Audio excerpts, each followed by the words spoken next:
ขาดนะ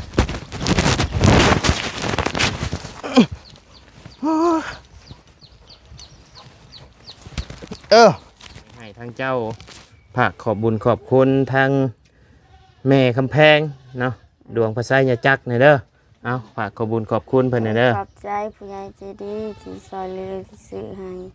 ฝากเงินมาซื้อให้ร่ำรวยกว่าเก่าให้สุขภาพแข็งแรงเด้อ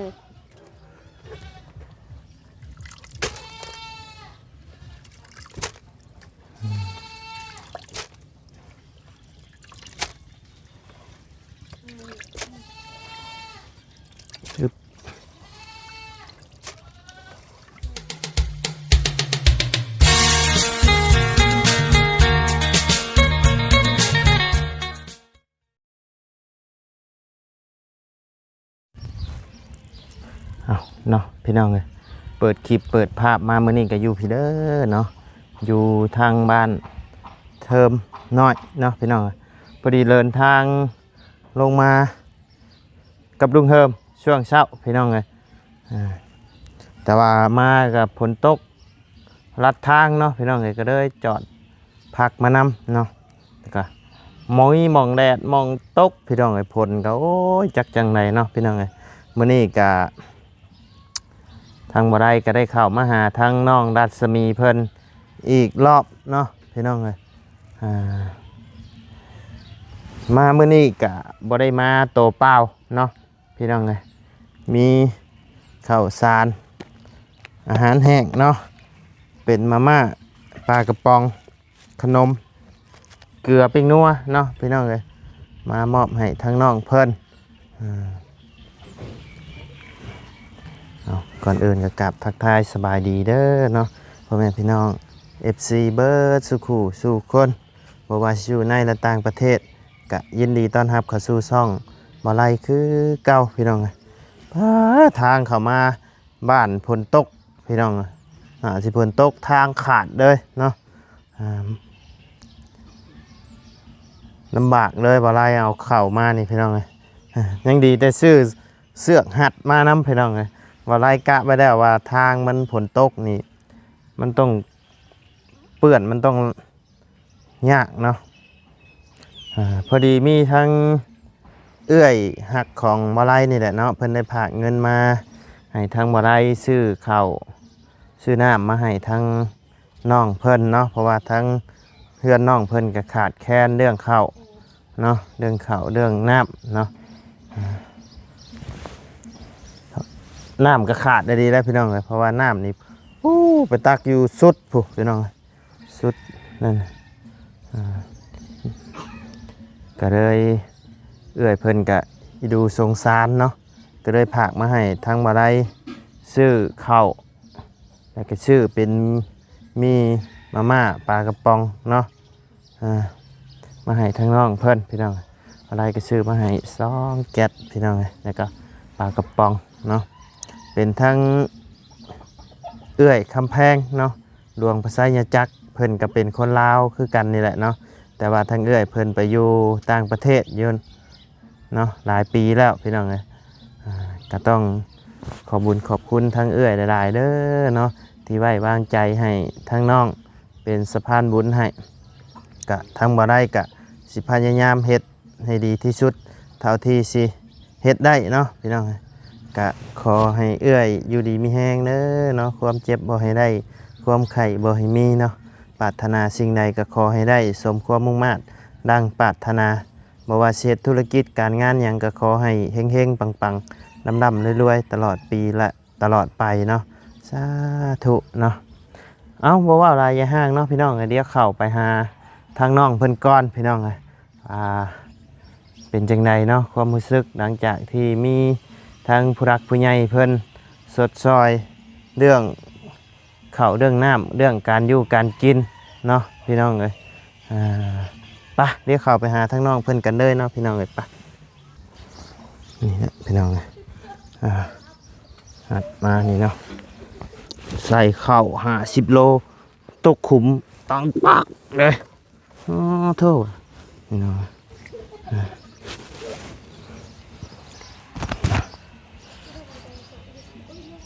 ไปพี่น้องเลยเดี๋ยวไปหาทางน้องเพิ่นก่อนเนาะไปพี่น้องเลยโอ้โธ่ฝนตกหนักเลยพี่น้องเลยนี่เปื้อนลีนเนาะโอ้น้ำจนเต็มไอ้ทางเต็มโอ่งพี่น้องเลยโอ้โอ้ทางน้องเพิ่นกำลังเช็ดอย่างเด้นี่เนาะเอาสบายดีเด้อทางน้องหน่อยสิเฮ็ดหยังนี่หนึ่งข้าวหนึ่งข้าวแรงเนาะคือว่าแล้วเดี๋ยวนี้มันก็สิค่ำเลยเนาะพี่น้องเลย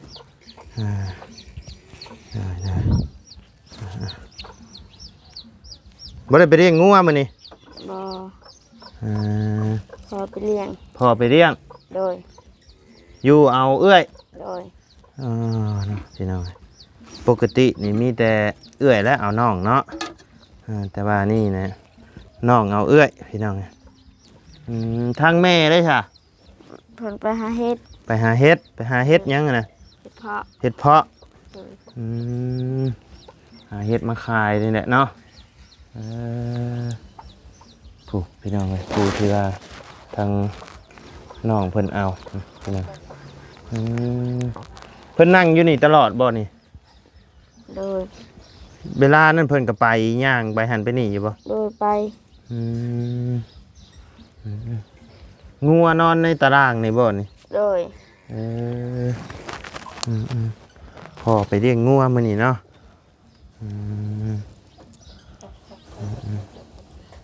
หนึ่งข้าวท่าพ่อท่าแม่เนาะโดย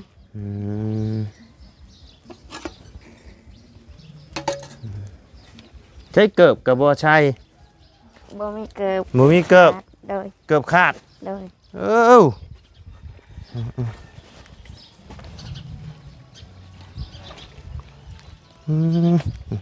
เหยียบน้ำเปื้อนใส่เกิบเด้อล่ะเด้อเป็นได้ฝนตกเมื่อคืนนี่เปียกเบิดบ่มองอยู่มองเช้าเนาะเปียกเบิดเลยแม่นได้ที่เอาลงมาตากเปื้อไว้นี่เนาะมันเปียกเด้นี่พี่น้องเอ้ยถือมาไว้นี่เบิดพี่น้องเอ้ยเพราะว่าสังกะสีนี่ก็ขาดเตื่อยลงเบิดล่ะเนาะ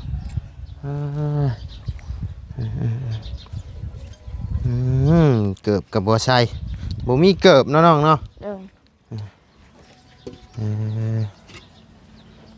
หลังจากที่ทั้งระวาวเข้ามาแล้วมีภายในเข้ามาหาจะวาวลี่จื้อทั้งระวาวอยู่บ่ชื่อว่าแนวใดบ่จื้อชื่อโดยระวาวชื่อวาวไล่เด้อโดยจื้อเด้อบัดนี้เด้อชื่อวาวไล่โดยมีไผเนี่ยเข้ามาหาเจ้าเบาเงาก็เข้ามาเนาะโดย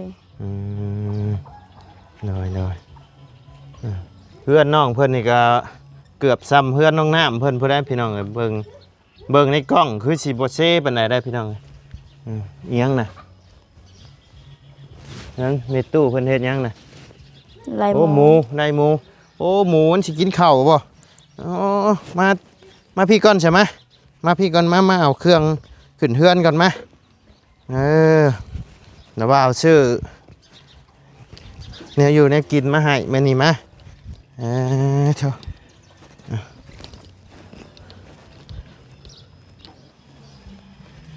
นี่แหละพี่น้องไปพี่น้องเลยเดี๋ยวให้น้องเพิ่นเอาเครื่องขึ้นก่อนพี่น้องมาม่าเด้อหลานเด้อเอาไปนี่มาม่า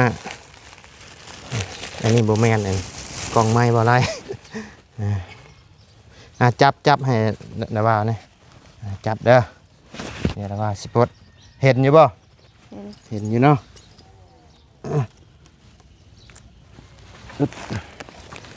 ซื้อเสือกหัดมาพี่น้องเลยอันเขาบ่ซื้อนี่โอ้เรียบร้อยเลย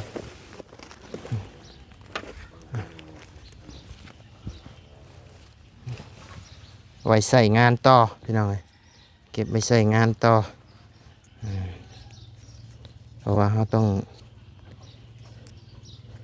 มีเบียดมีงานใส่เอาเก็บไปใส่ต่อ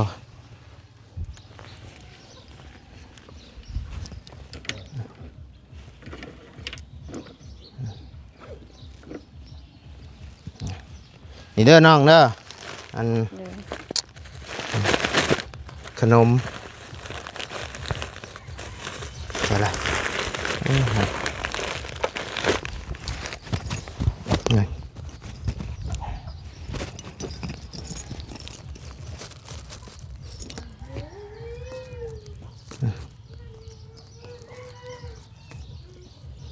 แม่ไปหาเฮ็ดแต่เช้าคุณบ่ ไปวังเพน อืม ตอนเช้าขึ้นมาเลย ไปเช้ามาแล้ว โดย อิงไงขนม10ห่อพี่น้องไงแล้วก็เกลือ4ถุงแป้งนัว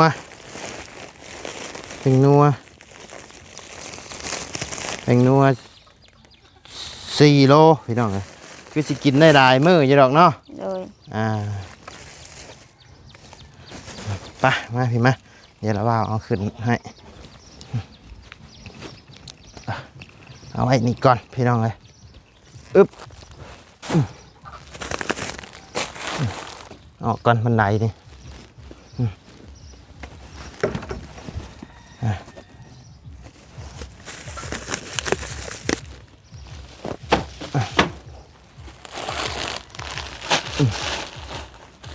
อึ๊บ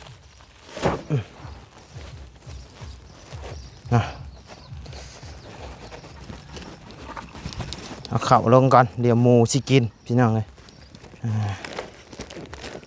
เอามีไปกัน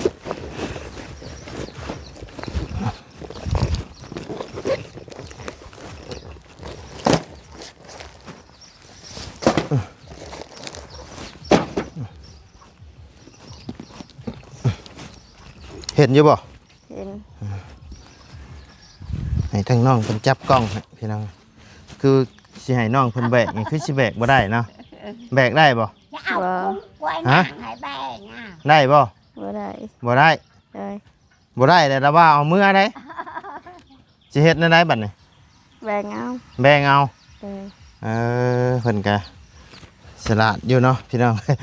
แบกบ่ได้ก็แบ่งเอาเนาะ พัน เลย เป็นหยังเดี๋ยวละว่าเอาแบกให้เนาะอึ๊บอึ๊บ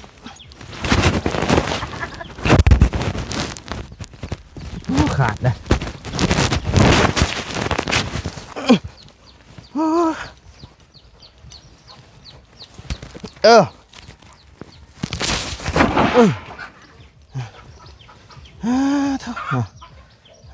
เรียบร้อยพี่น้องเลยบัดนี้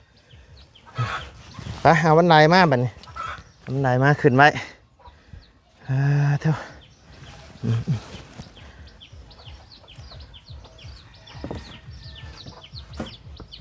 ไปเก็บเขาไว้ในผู้บัดนี้เกือบน้องเพิ่นกับบ่ใส่เนาะเอาระยะขึ้นเฮือนนี่เด้อเนาะ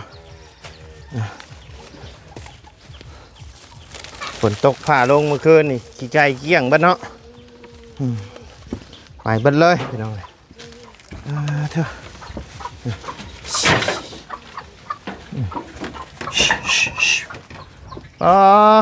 เปียกมาเลยบ่แถวนี้เมื่อคืนนี่ โดย เถอะพี่น้องเลย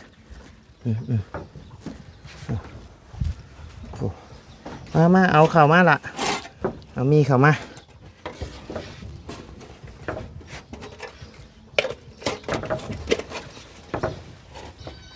เฮือนเพิ่นกันนี่ฮักเบิดเลยพี่น้องเลย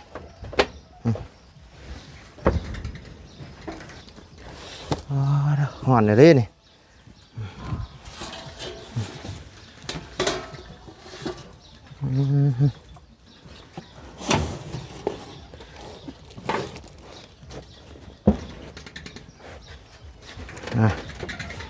มาเอาไว้ฮะได้เข้าแบกเข้ามาได้ป่ะ บ่ บ่ได้ เลยแบ่งเอา สิแบกเอา เลย มาละบ่าวจับบ่าวสิยกให้ไหม นะย่างแล้วพี่เฉียวอยู่เด้นี่พี่น้อง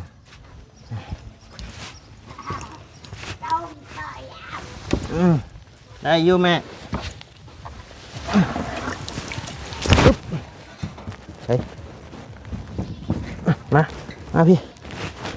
อึ๊บโอ้อันนี้ก็บูมอยู่เนาะเถอะ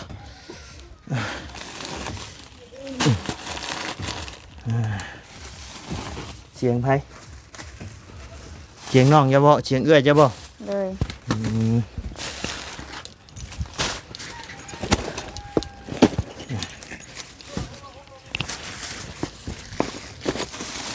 อึ๊บพี่น้องมาล่ะมาไปนั่งอยู่ไปนั่งอยู่เด้อโอ้ยทางน้องคนมาสิหนึ่งเข่าเนาะเนาะพี่น้องโอ้ฮอนเมื่อยโอ้น้องชายมาตะเรียงงัวบ่ เลี้ยงแบะ เลี้ยงแบะเลี้ยงแบะเจ้าเองบ่จักโตแบะนะ 4 ตัว 4 โตสบายดีเด้อดาเด้อนี่ระบ่าวซื้อขนมซื้อมีมาให้เด้อแกะกินมึงดูขนมฮะอยากอยู่บ่อยากนะเอาให้น้องด้วยฮะ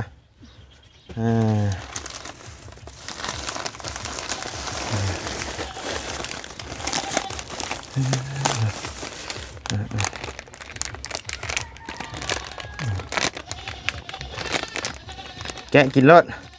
ซื้อมาให้กินน้ำกันนี่แหละเนาะ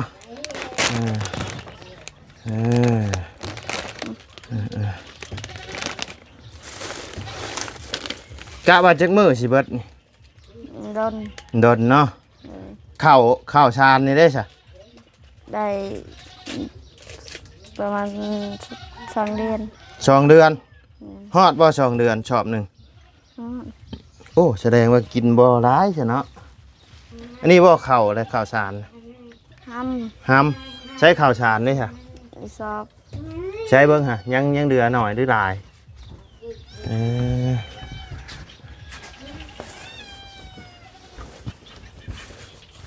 อันนี้บ่ สอบนี่ โอ้เดือหน่อยเดียวนี่อันนี้ก็แม่นบ่ เข้าพี่น้อง โอ้เพิ่นแบ่งให้ เออ โอ้โดยดีแล้วเนาะโอ้ยเจ็บละหวานก้มอยู่นะเนาะ โอ้คือว่าก้มอยู่โอ้บ่ไรก็คือว่าบ่ได้ชูงพี่น้องนะคือว่าเตี้ยๆนึง เพื่อนตัน เฮือนต่ำเนาะ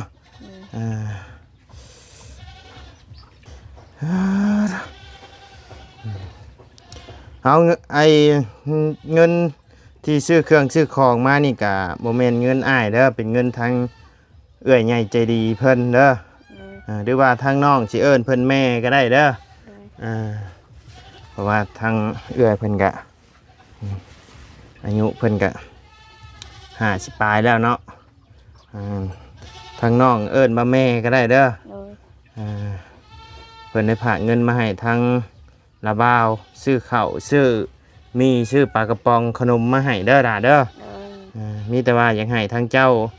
ฝากขอบบุญขอบคุณทางแม่คำแพงเนาะดวงพระไสยจักรในเด้อเอาฝากขอบบุญขอบคุณเพิ่นในเด้อ ขอบใจผู้ใหญ่ใจดีที่ซอยเรือที่ซื้อให้ฝากเงินมาซื้อให้ร่ำรวยกว่าเก่าให้สุขภาพแข็งแรงเด้อสาธุ สาธุเนาะ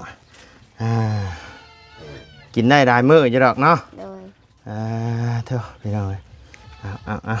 ไปใช้บาสิไปนึ่งข้าวนึ่งน้ำนะไปนึ่งข้าวไปกินนี่หมูมันสิรุดไอ้นั่นพี่น้องเลยก็เลย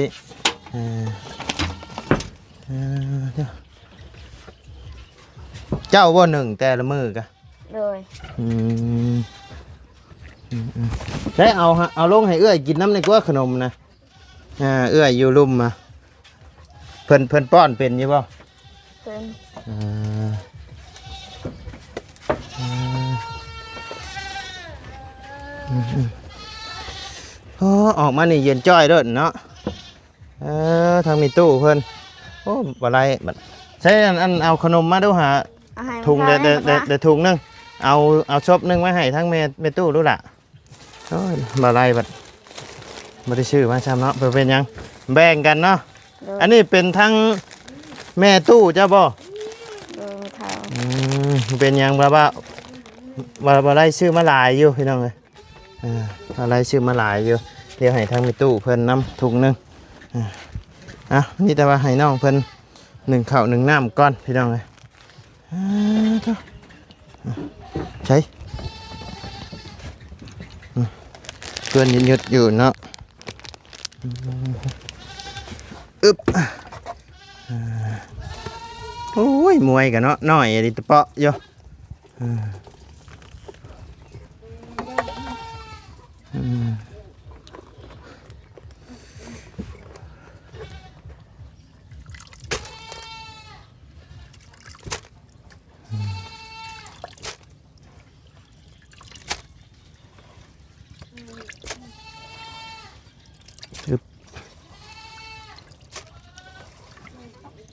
เมื่อคืนนี่ฝนตกมาพากันดีอยู่ใช่ใช่ นอนพันนี่ นอนพังนี้ เลย พังนี้มันบ่หัวว่าพังนี่ โบ มันพระมาพังนั่นมันหัวพังนั่นเนาะ เลย เลยตกแห้งได้เมื่อคืนนี่เนาะน้ำเข้ามาน้ำล้นคันให้คันนาเลยพี่น้อง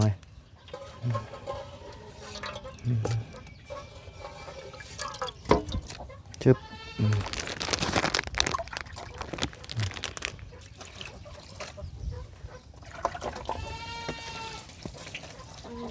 เบาดีเพิ่นข่าวมาเมื่อนั้นเพิ่นเอาหยังข่าวมาให้ใช่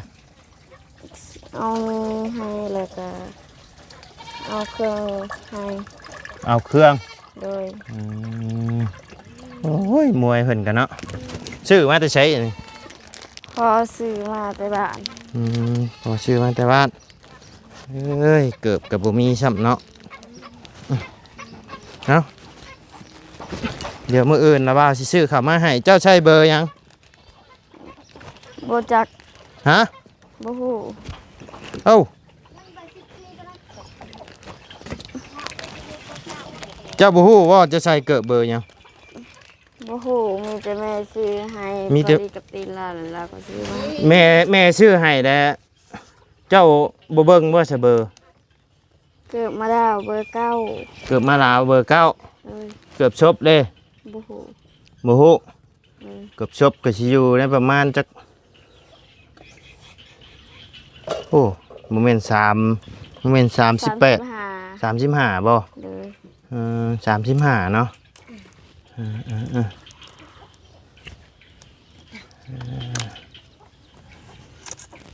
โอ้ยสิได้กินอยู่บ่นี่เนาะ คืนหมด พื้นเบิด เลย อืม เมื่อวานแม่วินหัวก็เลยบ่ได้ไปหา เมื่อวานนี่แม่วินหัวก็เลยบ่ได้ไปหา เลย แม่แต่แม่เจ้าเพิ่นเป็นโรคหยังล่ะ โบหูว่าอยากวินหัวกับวินมาเดียว อืม เดี๋ยวเป็นเมื่อยพอ เลยมื้อนี้ไปหาเฮ็ดเนาะ เลย จักโมงว่ามาว่าเพิ่นสิมากะว่าจักโมง 6 โมงไป 6 โมงปลาย มันคืน โอ้มาค่ำอยู่ได้เนาะเถอะ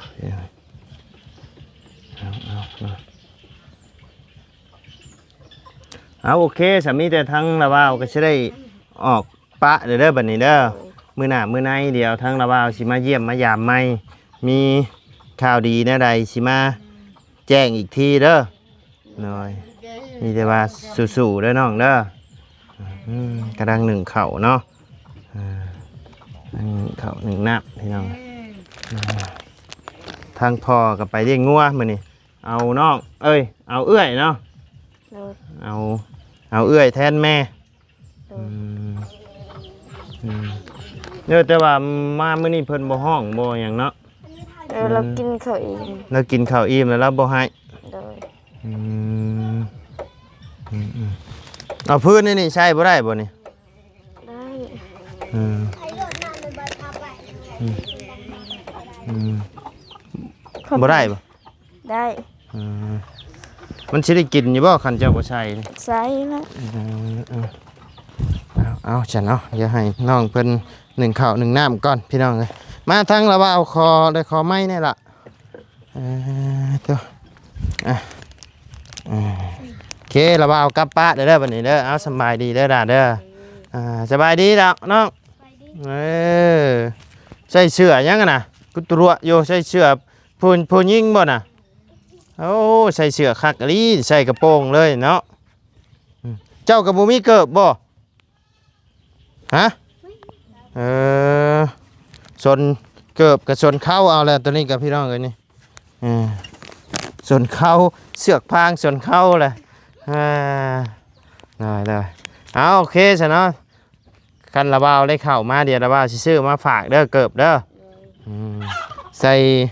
คันเกือบไอแตะนี่ใส่เบอร์9เนาะโอเคซ้ำกันกับระบาวเลยได้สิระบาวก็ใส่เบอร์9จำกันเลยโอเคระบาออกป้าเด้อไปพี่น้องเลยเท่าฮอนเข้ามาหาทั้งเอื้อยเพิ่นจะเป็นทั้งน้องเพิ่นเนาะพี่น้องเลยว่าพิษว่าถึกอยู่อะไรกันขอโทษขอไฟได้เนาะโอ้มีตู้เพิ่นนั่งอยู่สบายดีไม่ตู้สบายดีบันชวน